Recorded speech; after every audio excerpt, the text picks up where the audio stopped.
Welcome to Millionaire Insiders. I got so much feedback from Jason Cohen's normal interview that I am so excited to bring you this one. You thought you knew how to double your revenue? Well, he goes deep into it, finds out exactly what you can do to really double your prices and what happens if people push back, or what happens if they don't push back. He gives you tons and tons of advice. This will make you so much money, you have to listen in. I'm so excited to have Jason back on the show. He gave us an incredibly action-packed interview from before, and now we can dig deeper. I really want to talk about raising prices more. So if you listen to the first interview, you got a ton of information. Now we want to dig a little bit deeper on that. Thank you so much, Jason. Sure. Okay, so the last interview, if you haven't listened to it already, we'll definitely link it up so everyone can listen to those last pieces that we did before. But one of the things you were saying is raise your prices. Okay. Yeah, it's raising. I had that at the end as the most important thing to do, and not only just because it's revenue and sort of obvious, but there's other sort of non immediately obvious things that it does besides accelerating when you can quit your day job or just accelerating what you can reinvest back in the business. One of the things it does is if you raise your price, you have to raise your game. You can't just be $1,000 a month and then be crappy. You have to earn that.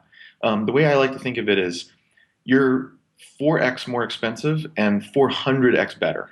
Like you're more expensive and it's amazing and the experience is amazing. Support is amazing, or maybe there's not support. Maybe it's because the self-serve of the product is so amazing. Like it doesn't have to be any one thing, but you need to be amazing to justify that. But it's so much better of a life for you to do something that is in fact amazing and wonderful, and customers who agree and are willing to pay for it. That's a tremendous place to be in your life, not to mention financially healthy for the business. So what do you do first, though? Do you raise the quality and then raise the price, or do you raise the price first and then match it because you have extra cash for?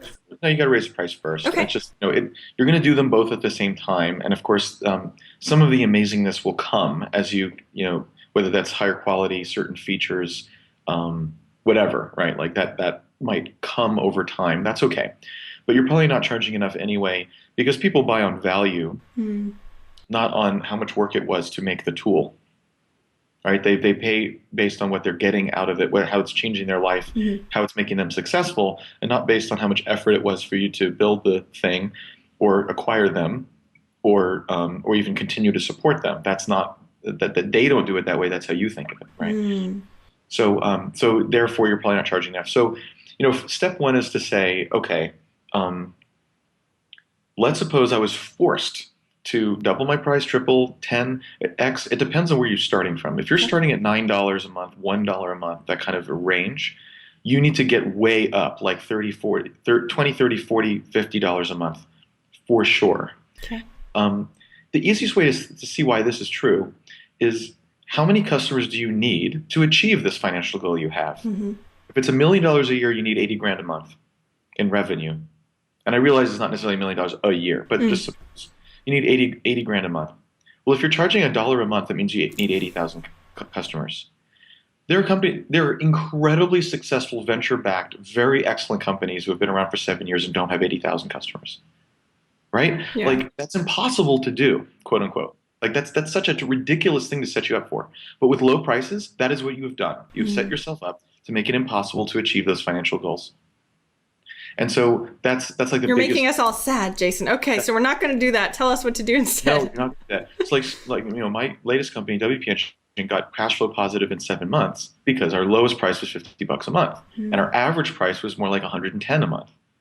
And so we only needed like a couple hundred customers to be paying for like 3 employees. Wait a minute, a couple hundred customers, that's a little more accessible. It won't be easy, but like you can scrounge and scrape up a couple dozen and a couple of blog posts and start getting some paid advertising, and some of it works, and then a little pop somewhere, and like you can get to 100. That's possible. Yeah. So this is I think one of the key distinctions that you said too is that your lowest thing was $50, but all your competitors are like $5. So like right. You are totally like you're not doing what everybody else is doing at all, No, and you're still succeeding. That's right. No, we need to justify that with service and technology and so forth. But it's better to in fact justify it with service, technology, and so forth, and build a company worth building that is just trying to milk customers for no money, who can't afford to make something interesting because you can't do that at $5 a month. Yeah. That's not even interesting anyway as a person. So anyway, so so the lower your prices are now, the more you need to raise them. In other words, you need to get it up into this range where it's a reasonable number of customers to get to $10,000 a month per founder, or get into say $1 million a year or something like that. Okay. So pretend that you have no choice but to make your product $50 a month. Okay. This is the mindset. You have to. I'm going to change the prices next week to $50 a month. Oh, how about next month? Jason's going to come in and, That's whip right. you. I'm gonna Okay. have a site where you're hosted with us, and so I'm just going to go in and do it. Oh And I'm crap! going to make, That's the new feature of yeah, WP Engine. Oh no. going to make it $50 a month next month. There's nothing you can do about it. Ah. Okay. Now, what are you going to do? Because you're going to have to justify this. What do you do? And that's the right mindset. Go do that thing and then go set the price of $50 a month, in other words, or something along those lines, something along that trajectory. Go do it. How can we do that? Especially like when you're in it, like you said, it's very difficult because you think of how much time it takes you to create, how much value it gives to you, and maybe you're cheap and think that, nobody will pay for it. Plus you want to be a really good value. Like I remember interviewing Andrew Warner, and he's a membership site. He started charging $25 a month, and that's a no-brainer. Of course, I don't even use it anymore, and I just still keep paying him $25 a month, which is really cool, though he could raise it more. But it's a really good value, so therefore I do it. No brainer. So are we trying to make it no brainers for people, or are we just trying to make it really, really quality for people so they have to decide if it's a good fit for them? Andrew's situation probably doesn't apply to most people watching this, or even me, Okay. which is that he has a massive audience already that he wanted to monetize in this easy way. Mm-hmm. For him, getting 1,000 people to do that, not hard. Yep. For people watching this, hard. Yeah. If in fact it's easy to do 1,000, of course you do the math and you're like, well, I just want to maximize the product of number of people times cost, and most people won't even use it, and so easy. Yeah. That is not the situation that most people are doing, building a company from scratch. They don't have that kind of audience to begin with. Also, he has the luxury of also being independently wealthy and being able to just do whatever he wants, which is also what he's doing. Yeah. And so it's just not a good analogy for a lot of other companies. Good. Because a lot of people hear that and they're like, oh, I should do what Andrew Warner does. And then it doesn't necessarily work because it takes a lot of $25 a month in order to be sustainable. A ton, right? Mm-hmm. So how much, how much can you charge? And it better be up in like above that $20 a month range. I would like to see closer to 50. And then beyond that, 50 or 20 or whatever needs to be the lowest tier. Then there's the $100 a month tier and the $200 a month tier, or whatever. That you can do any kind of tiers. In fact, you should play with that to see what does that mean. Do you always recommend tiers? For recurring revenue stuff, you'll notice that everyone has tiers, and there's reasons. There's all this pricing psychology and these studies and all this stuff about how tiers work. People, no matter what the 3 tiers are, people like to pick the middle tier. And so it's an easy way to do it. Another tremendous thing, if you haven't interviewed Erica Douglas yet, you should, from Erica.biz. Erica was in my mastermind group. I adore Erica. So one of the great things she did for me at WP Engine is she said, make your highest paid tier called business. Because then people who have businesses go, well, I need the business one, and they'll get the most expensive one. It absolutely works. Really? So, yeah. Nice. So make the highest tier called business. I mean, it's a very simple tip. It works. Having the tiers, it allows people to sort of sift themselves out. There's always customers who will just buy the most expensive thing, even if they don't need all this stuff. Because if their amount of money they can spend on it is not important to them, either because they're rich or because they're spending someone else's money, i.e. someone out of company who could care less as long as it's below the rate, the amount that they're allowed to put on the card without asking permission. And so as long as it's below that, like, they might as well get all the stuff. So you always want to have a way for those people to do that, to opt in. And so you have a higher tier you're like, I can't even understand why people would do that. Well, don't tell them. Just call it business. Take the money. So what that does is it helps average, because the real thing is the average revenue per customer, right? At scale, like what we're doing at WP Engine, we break out those customer segments, and we do different things against those customer segments and so on. But that's because we have dozens of people per segment signing up every day, and so we have the wherewithal to go be that specific. But in general, and early on, no need, right? The point is that by having these different tiers, the average will be somewhere above, let's just say above the lowest tier by mathematically, right? And again, this just sort of generally gets you into a better place financially. Mm. The other thing that you can do with raising prices is there's a positive feedback loop that again is not necessarily obvious right off the bat. If your prices are much, much higher, you can afford to pay more to each customer. Hmm. If it's only $1, if it's only $9 a month, you can't spend $200 to get a customer. You'll never get that money back, right? It takes too long. But if it's $50 a month, you can spend $200 to acquire that customer. You're going to get back in 4 months. And if you have annual prepays, which you have to do, Okay. right, Another this step, have to do, annual not prepays. optional, not Okay. optional. You must provide annual prepays with X months free or whatever you kind of Okay. think to do, 2 months free, 3 months free. I did that with WP Engine, by the way. I'm an annual. See? So what you did is you gave us, because we do 2 months free, so that means you gave me 10 months worth of cash Yep. immediately. In exchange, I gave you 12 months worth of service, Hmm. right? In any business whatsoever, but especially in a small business where cash flow is king, listen to what I just said. You gave me 10 months of cash today, which you can plow back, or I can plow back in that company today to go Mm. acquire more customers or whatever I'm going to do. That is transformational. It can easily 3 to 5x the cash flow of the business. It's unbelievably transformational to do it. You have to do it. And the customers are thrilled because they get a deal. They're getting I'm a excited. I'm like, well, I'm going to buy it anyway. I might as well save some money. That's right. This isn't a bad trick. They're getting a deal. They're paying less overall, and Mm. you're getting cash flow, which you desperately need, and you need cash flow more than you need the total money. Mm. So, so, and going back to the first point, though, you can now afford to spend $200 to acquire a customer if it's $50 a month because you make it back in 4 months, which is a reasonable payback period. And some of them do annual anyway, which from a Mm. cash basis pays back that 200 immediately, unless you go acquire another customer immediately, right? Mhm. So between the two of those things, it's just unreal. So have to do annual prepay with some kind of discount. You make that up. It doesn't matter. Play with it, whatever. And by raising prices, it opens up avenues for acquiring customers you couldn't do before. Those AdWords that were $1 a click, you're like, that's crazy, can't do that. All Mm. of a sudden, you're like, wait a minute, if it's $1 a click and I can convert it 1% on my website, which isn't that hard to do a 1% conversion on a targeted group, actually, that's 200, that would be $100 to acquire a customer at $1 click. Oh my God, I could totally do that. I just found a whole new channel of acquiring customers that totally works. Mm. Like that's what I mean. That's an example It's of huge. all these channels of advertising, affiliates, whatever, open up because you can afford to spend real money to get the customer. And that means you can go get those customers at that rate.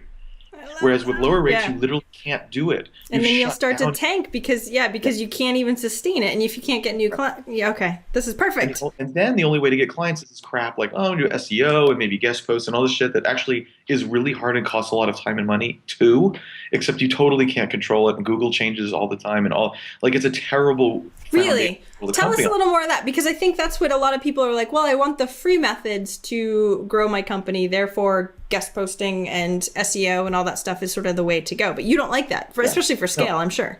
Well, first of all, they're not free. It takes a lot of time to write guest posts that are work and to get those posted. Yeah. And SEO is the last thing. The free is the last thing I would call SEO. It just means you're not writing a check. Yeah. You're just spending your time, which of course is much more expensive than writing the check. Mm. So they're not free, and of course you're at the whim of Google and other things. It's not in your power. So even if you were to build something of a business and quit your day job, you literally don't know whether the next Google change Yeah. takes. I've had so many people tank from that. And I'm like, Yeah. oh, and that's your Yeah. number one thing? Ah, Right. that sucks. No, your attitude has to be that growth is something that you're in control of. Mm. Which is weird because it's like the last thing you're in control of is whether other people find you and sign up and stick. But Hmm. actually, that is what it takes to have a successful company is in fact to be in control of that. Now, you'll never in 100% control of that, but the attitude has to be, how do I get in control of that? Mm. So when you have paid advertising channels that are boring, like AdWords and Bing and Facebook and God They're knows, like boring. affiliates, all these like paid, I spend $1 and make four of the next year, all that stuff, it's not exciting. Um, but that's how you get control because then I can spend $5,000 on AdWords this month and I'm going to get $1,000 every month from now on from that because blah blah blah. Conversion. That's how you get your arms around a controllable way to continue growing the company. And again, your avenues, your options for that are almost nil if you have a small amount of money per customer. You just can't afford to do almost any of those. Yeah. And so how do you build a company? I don't know. You better be lucky that there's some really inexpensive way to do it.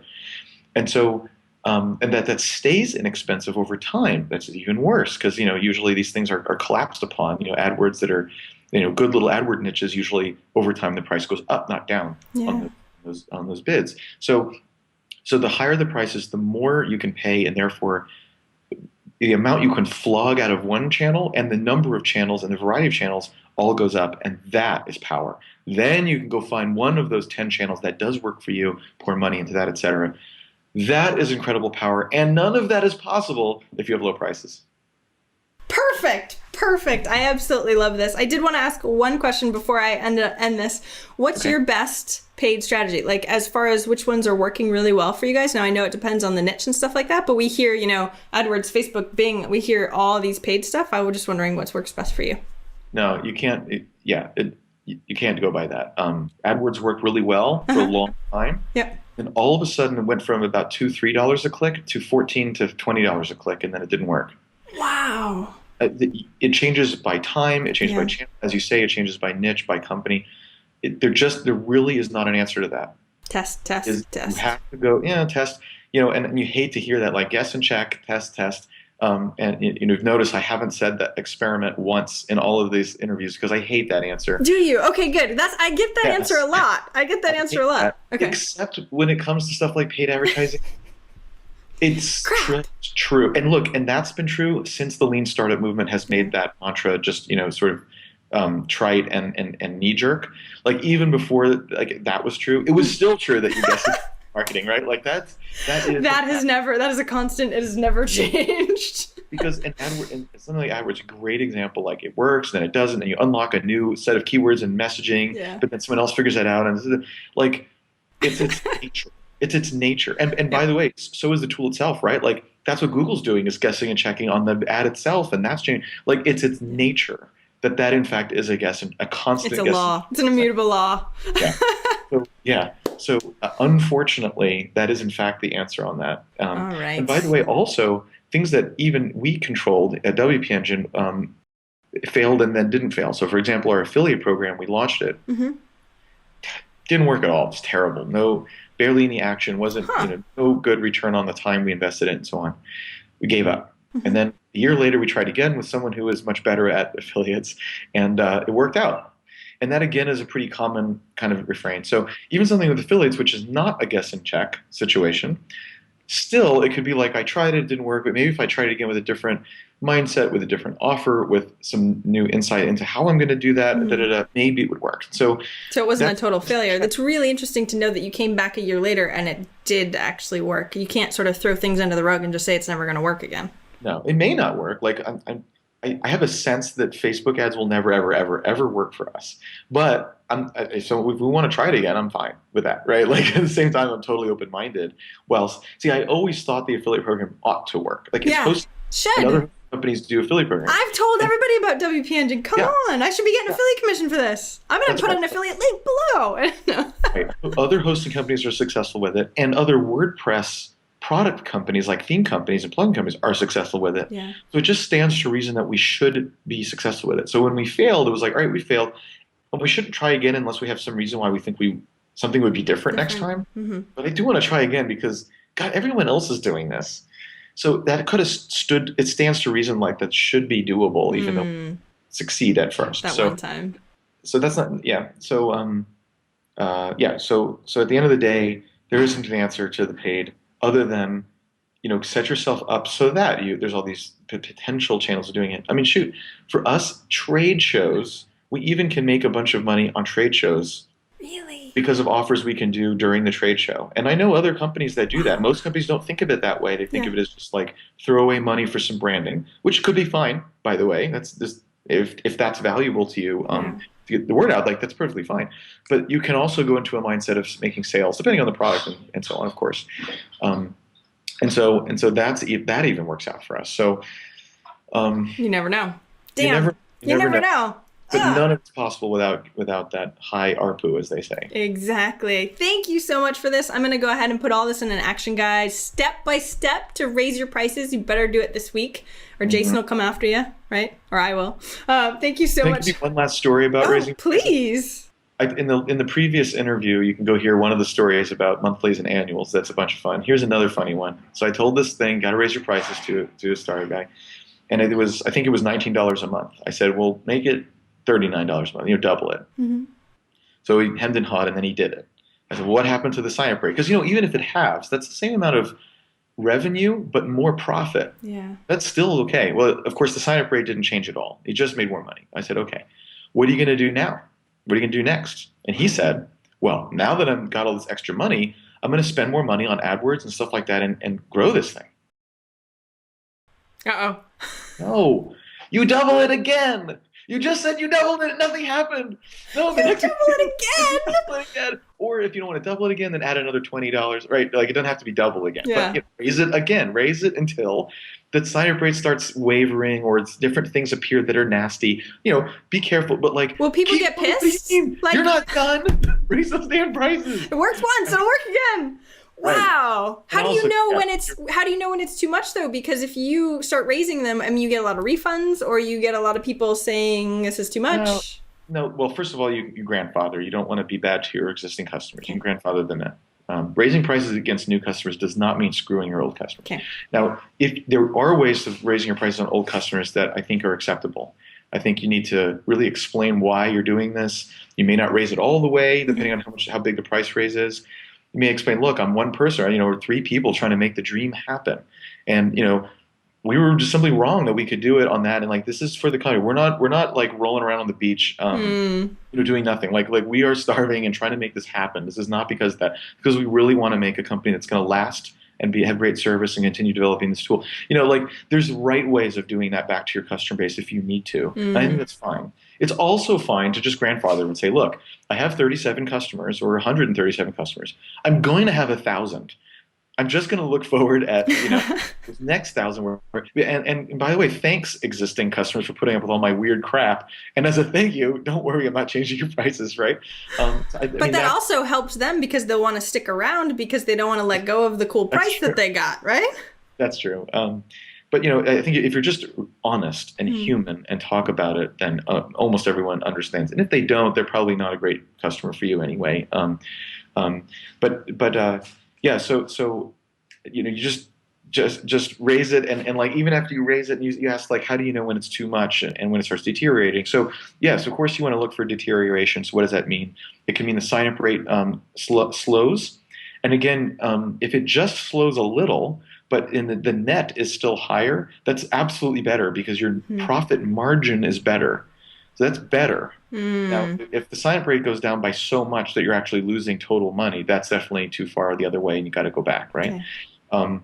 So that's one way is you start watching that sign-up rate, as its own number, to see how that's flagging against the prices you're raising. The second thing is the nature of the customers. You start getting different questions because you start attracting different kinds of customers. Okay.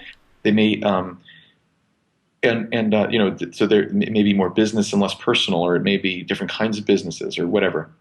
And then you have to then decide, what does that mean for your business and you, and are you okay with that? And if your dream was always to serve SMBs and not serve enterprise, you may not like that shift once you run into it, and then decide not to do that. And that's great. Like, I think you absolutely have to be true to what you're trying to do here. This is your life, not just for money. This is your life.